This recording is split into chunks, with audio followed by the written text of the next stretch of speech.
Should I give you a clap? Maybe that'll. Sure. Let's see. All right, everybody. Uh, Today we have Stuart Coutts. Sorry, how do I pronounce Oops, that? that's correct. Coutts? Okay. And he is an animator. He works for currently a studio that's is it based in New Zealand or sorry, in South Africa or Yeah, we're in Cape Town, South okay. Africa. Because I know they have a satellite in Ireland, right? I kind of read that, but okay. But he works for a studio called Triggerfish. So we're gonna kind of he's mostly 3D. Is that fair to say these days? Yeah, Okay, majority. majority. And we're gonna talk to him about his experiences and all that fun stuff. All right, so as I usually ask every animator, where does your love of animation come from? Like where does it start for you as a in your life, whatever that is? Right. Yeah. Well, in the pre-interview, you mentioned, there's people who knew they wanted to be animators from when they were young and loved cartoons. So, unfortunately, I am one of those. Sure. I've I always agree. messed around with the medium, and yeah, loved like Courage the Cowardly Dog, Ed, Ed and Eddie, a lot of those more kind of like wacky Cartoon Network cartoons. Mhm. um, and started from a very young age, like sculpting and drawing, just because my mom was really into pottery. She had a little shed at the back of our house where she did pottery. Okay. So from a very young age, always just like sculpting things, drawing things. Yeah. Okay, great. So, you get in, you're being creative, you're doing, kind of your own drawing and such. Do you pursue that in school? Do you go to college, like an art school or anything? Or I did, yeah. And actually, a better answer to your first question was I decided to be an animator when I was forced to by my high school when they said, "What are you going to do with the rest of your life?" I see. And I was 16 and thought like, okay, well, academics isn't going super well. Maybe I can lean on these other things. Okay. So you go Yeah. to, Yeah. Mhm. All right. Sorry, what was your actual question? College. Yes, I I did guess go to I said like, college. did you go to art school or? No, not. I went to a private college in Johannesburg, Okay. and did an animation course, like a diploma, 2 years.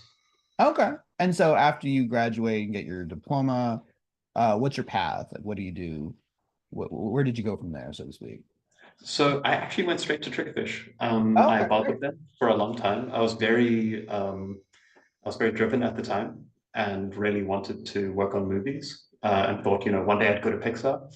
And Triggerfish was the only studio that I was really aware of making feature films at the kind of level I wanted to work at. And so I just bothered them. I just sent them like every student show reel that I Right, had right. until they said yes. And yeah, I've been kind of I was with them for a little while and then worked at some other places and then came back to Triggerfish Okay. 2017. Um, what are some of the, so, my students are obviously American. What are some of the work that they may have seen from Triggerfish? Um, Hmm. The most notable one recently was we worked on the Star Wars Visions anthology, yeah, I and saw that that when I was included looking. studios. When I looked Did you at see your that? IMDb, I saw that. I haven't seen it. It's kind of like a reimagining, kind of look like an anime version of Star Wars. Is that fair to say or something? Yeah, so season one was all Japanese studios, Okay. and so different anime studios, and they're because Star Wars had a lot of like Japanese filmmaking inspiration, which had a lot of Western filmmaking inspiration. So Right. it's kind of like closing the loop on that. And then the second season, they are studios all over the world, so they approached us in Cape Oh, Town. They nice. approached Artman in the UK and studios Right. all over the world. Yeah. Did your studio, I haven't seen the show, so I can't comment, but like, did you guys do it also in 3D or did you keep in that sort of 2D anime style of drawing or? No, we did 3D kind of faux stop motion, which is really what Triggerfish is. It's kind of our wheelhouse I because of a did lot of the notice that. service work we've done. I saw the little trailer for Seal or, the Seal thing for Netflix, and it definitely had that sort of faux. I call it the faux, yeah, the faux stop motion where it has like little pops in it. Kind of crazy. Yeah, yeah. The Spider-Verse inspired all of us. We just wanted to be like the Spider-Verse. Sure, sure. All right, so you get hired, event, you keep bothering Triggerfish. They hire you. Um, what kind of work were you doing for them exactly? Were you doing modeling, 3D, animating, all of the above, character design? So, so actually, I kind of put all my stat points into one skill, which was Okay. character animation, Okay. and then landed up mostly, yeah, actually only doing character animation for them, Okay. and landed up getting cast mostly to do like action stuff, Okay. because I used to do a lot of like kind of extreme sports stuff when I was a teenager Sure. and a younger person with better knees.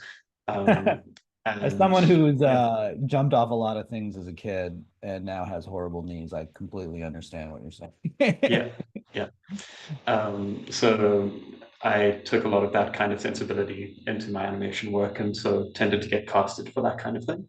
Okay. Because yeah, within the studio, within the animation team, people do tend to get cast to their strengths. Like some people are stronger at acting and like Mhm. soft performances. Some people do rage better. Sure, sure. There are casting choices. Do you get cast to do more sort of actiony sequences with character design? So can you walk us through that? So you're the animator. Do you get like sort of, does the director or someone say, okay, here, do they show you like like an animatic or a storyboard, and they're like, okay, we want the character to do X, Y, Z, or hit these particular key shots? Is that kind of how it goes? Or Yeah, yeah, it's very collaborative. So there's an animatic that's been drawn by storyboard artists. Mhm. There's a previs pass. People do like kind of a layout in 3D roughly of the whole scene. And they'll also have an indication of like where the character's meant to be, like kind of just planning out the camera angles and how the framing works with the characters in shot. And you have a lot of conversations with the director, with the animation director as well. There's often a lead, so it's quite hierarchical Sure, working yeah. in a studio like this. So there's a lot of people that you're You trying don't to mind me please asking how many people are in the studio, roughly? right now. Yeah, yeah, give or take. Right now, there's about two people and 50 computers. Oh, okay. We're we're all remote, but yeah, to answer your question more seriously, right now I couldn't actually say like we're on a smaller service job at the moment, and only a handful of artists, like I'd say like six or seven right now, are Most of them assisting kind of with the contractors project. kind of thing. Is it kind of like when you have a big Uh, project, you bring people in and then yeah, currently half and half. A few of the people are permanent. Others are contractors who get brought in kind of to do their specialty, and then they go on to a different project. sorry, I didn't mean to sidetrack the conversation there. No, all good. You were talking about working with the lead to do to work on the shots, the Yeah, yeah. So yeah, there's a lot of you get a lot of information to work with, and these days the directors that we've been working with have like really specific performance ideas as well. So they'll just film themselves doing whatever the expression is, whatever the action is, Mm, um, and you'll work with that. But to be honest, no clan survives contact with the enemy. I think is a good missive to carry forward, which is, you'll have all these conversations and then you'll actually start doing the shot. And it'll kind of evolve from there. Uh, it's pretty rare that a director knows exactly what they want and they can tell you all the right, information right, you right. need, and that's how the shot will be. It's kind of, you want it to be creative as well. So um, for me, the ideal is, everyone gets to help the shot evolve as it goes. And it's like a couple of seconds, but everyone has a lot of conversations about it. Right. And I'm assuming you have sort of, meetings. They used to call it dailies. I don't know if you guys call it dailies or weeklies, but you kind of show off Yeah. your low resolution versions, and the direct, the lead might go, okay, we like this, but maybe change this. I'm assuming that's happening. Yeah, exactly. And you missed the thing we told you to do. Right, Do right, the thing we told you to do. right. That happens too. Sure, I bet it does. Just for my students kind of understanding, so you mentioned animating, I don't know, 4 seconds or however long your sequence is. How long would you say that process takes for you? You know what I mean? Like, Mm. give us kind of like a rough timeline of that. Yeah, well, there's a lot of factors. So you'll get a shot, it'll have one character or it'll have 20 characters, and Mm, you kind of count like per character. And usually, um, the answer is it's ready when it's ready. sure. But obviously the reality of schedules and timelines, Right. it means that things have to move along. You've got producers who are another part of the hierarchy that you need to be cooperating with, collaborating with, who are helping you manage your time and get things out in a way that the film eventually gets made. Right. But the reality is, people get very attached to their shots. I know I get very attached to my shots. I want to put in a lot more effort, Mm, or the directors want to put in a lot more effort, and things can sometimes go over for various reasons. And often it's because the producers also look at what's going on and they say, you know what, this will be awesome. Let's give it a bit more time. okay. So yeah, to give you a straight answer, we go at about, just trying to remember now. We used to work on quotas of like 7 seconds of animation a week, I think it added up to. Seven Geez, seconds. actually, Okay. I can't, honestly, I can't even remember anymore. So I wouldn't hold Triggerfish to that number. I definitely don't represent Triggerfish No, I production mean, when I I give mean, you that number. every situation's a little different. I'm just trying to give my students kind Yeah, of idea of like, how long you might be given, yeah. it's 1 week or So 1 month or, so it's like, yeah, it sounds like you do about 2 seconds or 7 seconds a week of animating whatever character or characters you're working with. Is that fair to say? yeah, Okay. yeah, and obviously, like it's broken up, so we'll have several shots that we'll be working on at any one time. I mean, I can give you one idea. Like there was one shot I worked on, which was um, it's about half a minute Mhm. of animation, which is quite a beast. And that I worked on for well over a month and a half, maybe 2 months. And that was shuffling in some other smaller shots while I was going. But that was a shot with one character and a butterfly. Mhm. Um, and it just had like, it's just one continuous action. So yeah, Okay. that was Great. uh, that was a big chunk. Where do you, so, do you do your own rigging for your 3D models or does someone else handle that? So yeah, there's a rigging department that handles Okay. that. I've also been a character supervisor. So I've worked with rigging artists kind of as an animator to Right. um, establish how the rigs will work moving forward in the production. Okay. And yeah, that's But you don't tend to do it so yourself. I've done some rigging myself, Okay. but mostly it's done by people who really know what they're doing. Right. Um, so after you get the model and it's already rigged. And for my students who if we haven't done rigging yet in my class, rigging is sort of I call it virtual bone system or virtual skeleton, where it's like if you think of the 3D model like it's clay or like a GI Joe or something like that. The rig is sort of the way that we can work with the model and manipulate it, move its arms, move its legs, do various things. So you get your model, it's set up in whatever rig it is. How do you decide to animate? Or is like where's your ideas for because a lot of your stuff is animation of the character, and I'm assuming some of that is expressions in the face and in other parts.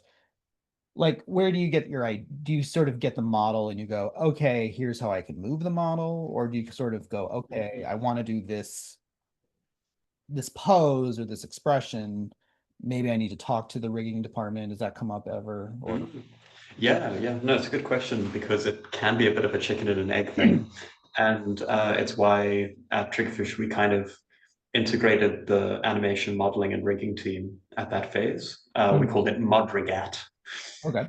modeling, rigging, animation. And so a lot of my role as a character supervisor was like doing a lot of drawings based on the animatic and based on whatever references the directors gave us about like who these characters are, what kind of emotions they're going through at like specific moments in the story. Right. And then doing drawings which will then be given to the riggers to say like, this is who this character is, this is how they express, this is the kind of ways that their posture works, and therefore this is kind of where those bones ought to be. So there's a bit of designing that goes on there.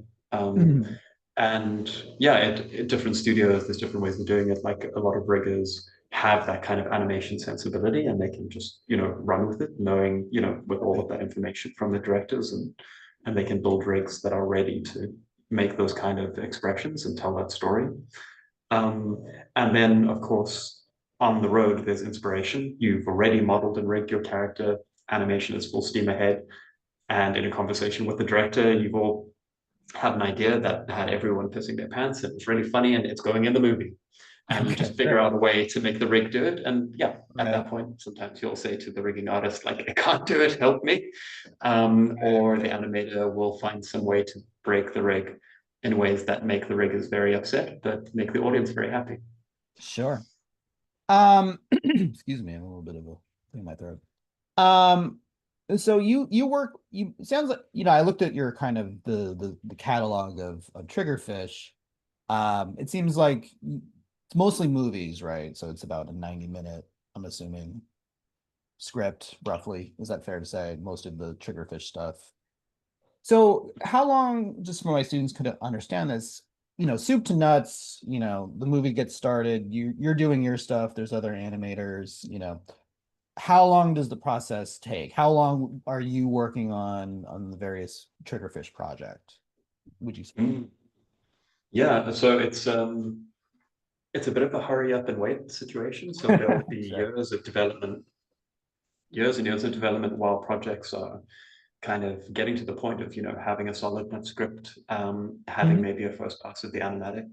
I'm also a storyboard artist, so we just worked for a few months developing Triggerfish's next feature, Okay. and that was a process of a year in script development, and then like 4 very quick months doing an animatic, and that's now looking like it'll go into production. And then once it does, if it's anything like SEAL Team, it'll be about 2 years 2 years. from like That beginning sounds, of production till yeah, to be honest, very that's a final. little faster, actually. I was expecting you to say more like 3 to 4, but yeah, that sounds about right. Yeah. It depends on how you decide to use your budget. Sure. We like to say like let's do fewer artists over a longer period.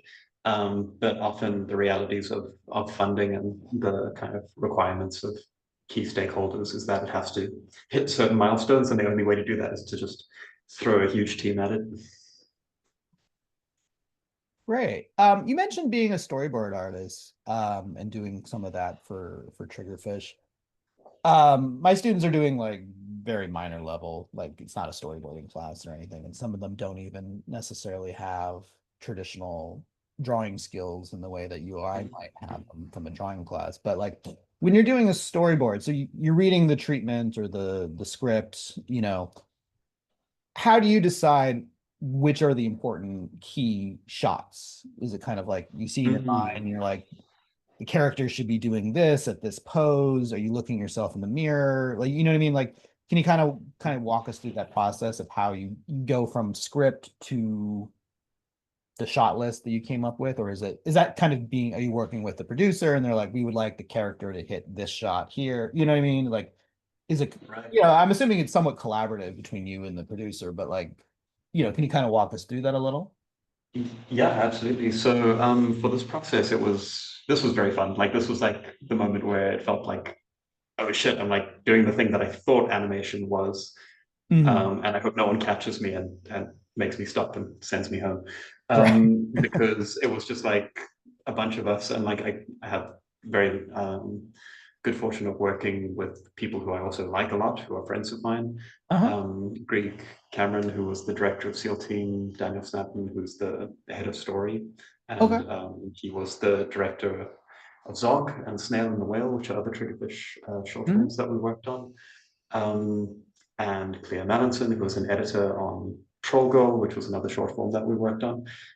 Sam Cutler, who's also directed Smeds and the Spoons, busy directing another short film with Triggerfish called Scarecrow's Wedding. So just like amazing, amazing talent. I would say I'm definitely the least experienced out of all of them, and got to kind of be part of some really great conversations. And that's really what the story process at that stage of development is like a lot of conversation, looking at script pages, all of us talking about the script, Right. contributing ideas, and then ultimately the director, well, like a lot of ideas come up kind of organically there, and you'd know like, oh yeah, it's this moment. We need to make sure that like this whole scene just builds up to this key turning point, Mm. whatever that meaningful moment in the story is.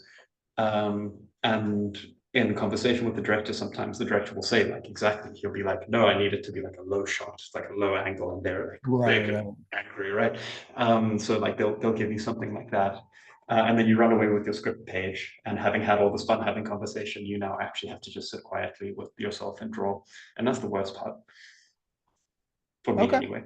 Right. No, but obviously some people really love drawing, and I do also love drawing sometimes. Where do you see animation going? Mm. You're kind of part of someone who grew up on more 2D, I would say as a 3D artist, you're kind of more on the newer end, but now we have other elements like AI and other things coming in. So where do you see animation kind of going for you, at Yeah, I was dreading this question. least? Dumpster fire, just straight Sure. into No the more, the just trash go. can of Yeah. history. No, I'm pretty optimistic, to be honest. Okay. Um, I have experimented with some AI tools myself where I thought like, oh, I mean, there's certain elements of like doing the storyboard drawing I'd rather not be doing. Can the AI assist me? Right. And to be honest, like for my specific role, I haven't found generative AI very helpful. Yeah, I've Because read kind of yeah, mixed reviews. It's kind of like, in theory, but then sometimes people say, yeah, but to be honest, it doesn't do exactly what I want, so I'd have to like start over from scratch. Like, in other words, like yeah, if you were fine with whatever it comes up with, then yes, it is faster. But if you want something a little more precise or a little bit, like a little more specific, then it's hard to get exactly what you want, which is, yeah, I mean, I think that's in absolutely. general my experience with AI. Yeah, and it's evolving so quickly. So like I agree, but I wouldn't want to speak too soon either, because it does seem like the the medium itself of like AI filmmaking, I think that will definitely grow, definitely flourish. I'm sure that there'll be people who for whom it suits their budgets and their creative needs. Right. But my argument is simply it's just not animation. If you want to make animation, kind of the point of it is that you're in control of like every element to a kind of like pathological degree. And to me, that's kind of what makes animation the medium that it is. Mm, Whereas AI filmmaking, sure, like I wouldn't begrudge anyone wanting to explore the technology or even like integrating it with animated filmmaking. And I'm sure like there are a lot of people experimenting with the medium who are finding ways to control it, as sure. insofar as, whatever control means to them. And I think that's valid. I think it's a valid art form, and I think animators who are interested in it should go for it, not be afraid of experimenting with it. But at the same time, like it's a strange thing. Like making art commercially does kind of inherently have this contradiction where you're making a product, but you're also making art, and a part of making art is just like sitting down and doing something pointless Right. and like which is, yeah, like I think it's far from pointless, but it certainly feels that way. And a part of it is the process of doing it yourself. Yep. So it's a very like intuitive thing. It just feels like there's something lost if you've just generated something. It's like it's not just product. And Mm, yeah, I think that control and that kind of meditative time spent engaging with the medium is what makes it, human to human communication, regardless of what the medium is. Sure. Any advice you have for students who maybe are learning animation now? Maybe they're new to it, maybe they, are just Yeah, starting out. Do you have any advice for them? Or not? sure. And I Fine. think it's the same. It's the same I once had advice. an interviewer who was like, I have no advice. And I was like, okay. There's nothing I can do to I don't help want to you. force anyone to have to like be poetic if they don't want to be poetic or anything, but like No, I mean, what's definitely been the biggest help to me in my career is just like a focus on traditional drawing. And I sure. think even with AI, um, you can see the potential of like, well, sure, you can like write a prompt. What about sketching a prompt? What about having some visual reasoning that you can use to brief a machine if the machine is going to be doing the work ultimately? Mhm. I think it's still future proofing yourself to train traditional drawing techniques because they teach you to see the world in a way that nothing Mhm. else can. Sure. And I would really like, I would say push through the pain and Okay. and really like work on your drawing. Great. Well, we appreciate your time. Do you want to plug anything, your own social medias or anything, or any website or any movie that you're, or any project you're working on? I can't talk about any of the projects Okay. at the moment. I But yeah, understand. keep an eye on Triggerfish. Keep an eye on the features on the horizon coming from Triggerfish. Go have a look at Star Wars Visions Season 2. And you'll see our short in there with some incredible shorts from all over the world. My personal favorite is from Ireland, from what's their name again? Do you know the Irish studio? You're talking about the one that did like Secret of the Kells and stuff like that. Yes, I know yeah, what yeah, you're yeah. talking about. I don't remember the name of their studio though. But like anytime someone says Oh, animation, I just assume they're talking about that studio, but I can't remember the yes. name. Anyway, the story is called Screech's Reach. That Uh, one is my absolute favorite. So yeah, I'll plug them. Great. Well, we appreciate your time. Thank you very much. Sure, thank you.